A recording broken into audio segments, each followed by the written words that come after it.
Tui whaatala whaatol whaapoponga o talafau ma le si ufonga laumua. Wa ave isia le malo tu ngana iai. I whaasala launga whaapisinisi aso sa manisi o aso malolo whaal malo. O nei whaapio a whaapopo inai tupe maua whaal tau sanga. Mo pisinisi whaasala lau. Na whaaliri mini staff so ta inga Paul Goldsmith. Na pasiel tu la fono folo na whaitonga whaatolu il palemene i le aso lua. O le vaenga tasul tu la fono whaasala launga. E whaasai nai whaasala launga whaapisinisi. I aso sa ma le tae au le Anzac Day le vaole ono le tae au ma le au auli. O le tu la fono fo ile sa whaatulanga i le ngata mo televisi ai whaapea fo i maleiti o ile ke visi masi aso wharaile pa ia ma le aso saole e seta na sauno le minista ile leo na whaapaleni ina ia mauti noa ile o tau mia vano mo kampani whaasalalau i tutono le atunu ona ole whaatapula au taimi peitai ele o tutu samaya ingai au nanga whaasalalau i upenga tawhailangi po digital streaming platforms na whaalie whaamomongal New Zealand on air sa pito silona lau ilole YouTube il tau sangatalwai na au siale whātolu pasene o tangata e mata iai i le aso. O le awhawina le Guang Su Shipyard International wa afou e lua mowheo inga le wao moto ma ufuwhaina e tatau na taunu i New Zealand i le isi whātau sangalumana e pia na whaasilsila le malo. O le lua awhelua tolu na whaataatia e seia le minista o tupe Nicola Welles le fuafuanga le whainga malo ua tuanai i waa mowheo inga le Cook Strait ma o se polo ketitele na whaingoa ino le IREX. O wa afoi o le atau nu i le lua whilua iwa e ta ilua se lau mita le umi mai mawhaiona la awai mata avale o no whaafi na whaalia le minsta wa wasa manai Winston Peters. Sa mawhaiona whaamau sali le maalilia ngai whaua i le GSI wa afoi a lato i le company o le Ferry Holdings Limited wa i le whaamoe moe whaiei sa fola sanga o le mai al tau sanga e au ili ai a lato maalilia nga ma awala na whaasau ina i le piliona o tupe ale au whailafonga e ale le whaalea o nga ina o le polo ketio le IREX pe ona sauno wawa sa manaia. Na whaasilsila i le vai aso taluai ua i oele Kiwi Rail e whaatau atu le wa le aratere ma momoli isi au nanga whaapitoa i initia e liliwai ini oloe mawhai ona toi whaau ngā ina. Ua valo ia le au wa ai tau le limanga i le iwa leo whaingoni a whamoli i tu saute i sifol Pasifika i le vai tau le uanga i atu iai o le vai tau o whamoli ne i tu langi a matamai le masino Novema e o atu le masino a Perila o le va ai mamao i le tau pio na whaatulanga i le Earth Sciences New Zealand e iele talito nunga o le ama walunga atua a fianga o le pito i sifo lata i le Coral Sea ma tafatafa o New Caledonia ma Vanuatu na whaalia le sainitisi ta iulu Chris Brandolino i le Pacific Waves e atangia mai petu sama le luanga i le whania wha malolosi e whaatulanga mai le tasi i le 5 numera e fua i le malolosi o a wha e whaingofio na malamalama i le vai ma le malolosi o a wha. E to a whaatangata na mali liu i Vanuatu o na ole a whao lola le na whaaleanga i nai whale a onga ma whaatoanga ia o ke topalu a whilua tolu o le whautuanga Brandolino ia whaalongolongo pia i le tala o le tau whaafonga i ripote le ofisa wa ai tau po whealawa o iai Fiji, New Caledonia, le Atukuki, po o Samoa, po o se isi lava vaenga o le Pasifika.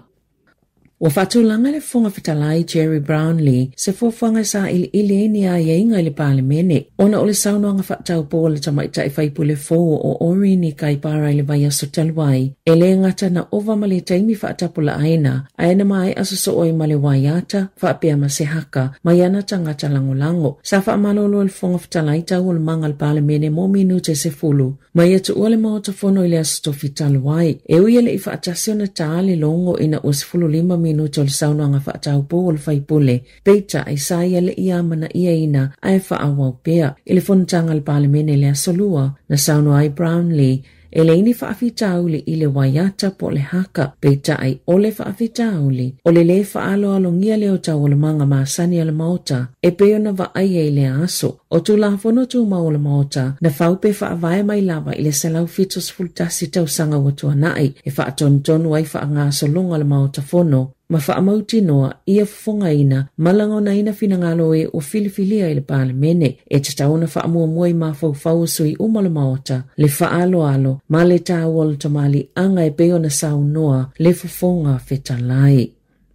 Ua mata wina le whaapopo pea le numero tangata New Zealand tō sina I tonga whitinga I atunu I whafo, peitai o le lapata inga lau whaito whaal soifua maloloina le atunu. E iei nisi taimi e onga malata I lava ina malili wai, e se fululua vai aso na tau fiel fale mai, se tamaita I New Zealand ma whaonga le whanga awe whawhanga ai, ona whaafitau li mai se tautonga I whaapa uai pauna, na whaia ile atunu o take. Na whaalia Sherry ile leite o New Zealand, o lo tau whaape lavalo na tautonga mai le amatanga o kuso, na sauno se fōma I wai kato e whaia iei tu ainga o tautonga, e mo umia lava le iei o nisi tonga whitinga po o tautonga nei, e whaatupe ina I tutono le atunu o, ina ia tau fiele o tangata I whaatino I whafo ia tautonga, ai olo o lama ti ai soifua, o whaapopo ina numero tangata I whaangaina le whainga, e malanga ia tunu ui peo take, Thailand, ma initia, e whaini o lato I tautonga I whaapa ueli tino mamafa, o tautonga I tolivae, ma fōlinga,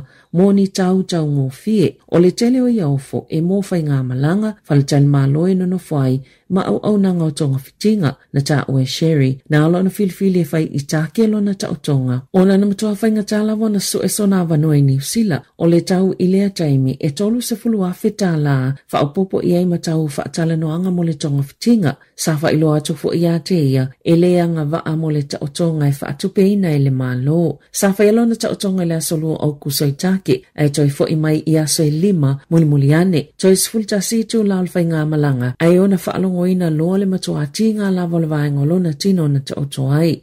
O le tino puta ngaile po le obesity, o se whaafitau le lo whaatuptupla I New Zealand, peitai, e tu samale 5 se lautu ai ngā tautonga whaape whaatupeina le malo e le tausanga, ma e mamafa fo iai ai ngai mawhai ei o nanga waa iai, so o se tangata. O lo ilo le lei sui fai pule I pule nga whaaloto I whale, lei unga le fisili whaapalota I whaatitau I Māori Awards, po pitonu o, po itu malo whaapalota mo Māori, mai ei nisi o lo mata I tūne tu le lei, a o nisi foi, e matua o foi le whai unga ua maua, o whaitaunga mumofi ngā palota pule nga whaaloto I whale, lua awhilua 5, na whailo ai e luas fulfai tu malo na palota, e ave ese alato Māori Awards, ai se fuluwalu na palota e whaawau pea, peitai, e ei nisi tu malo e vāwala lata lava le whai unga, mai ono mawhai o na suia, pe a whaalau ilo le whai unga aloa I alwhainga pālota I le aso whareile nei.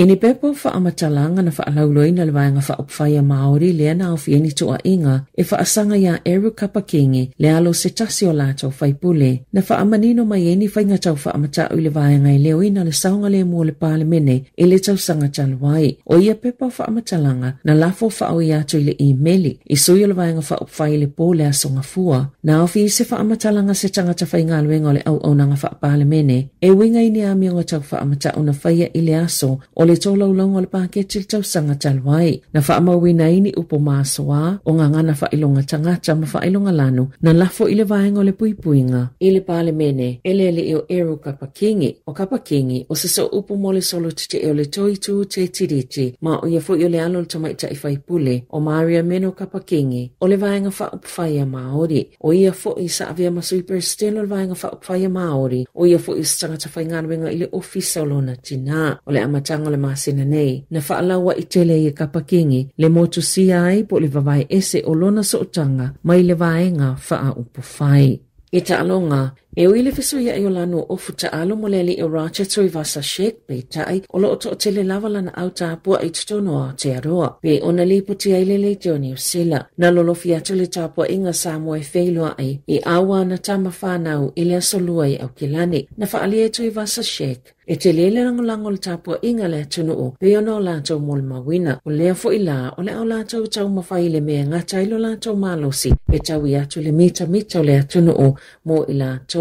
Ua mai a whaelo le awa le toa Samoa mo le taalonga a le awa le kiwi sa New Zealand I le taamilisanga le Pasifika I le asane I le Mount Smart I au kilani. Numero tasi Rocha Tui Vasa Shek, Lua Mari Taulangi Tolu Isaac Tango Fa, Dane Mariner, 5 Brian To'o Ono Blaze Talangi, Fitu Jerome Luai, Valu Josh Papali Eva Cheste Vanga, Sefulu Payne Haas, Sefulu Tasi Jeremiah Nanai, Sefulu Lua Jaden Sua, Mali numeros Fultolu Junior Paulo. Interchange Chanel Harris Stavita, Simi Sasangi, Otero May, Mal Francis Molo. Ya matal talonga ile lima te ile ono ile afiafi.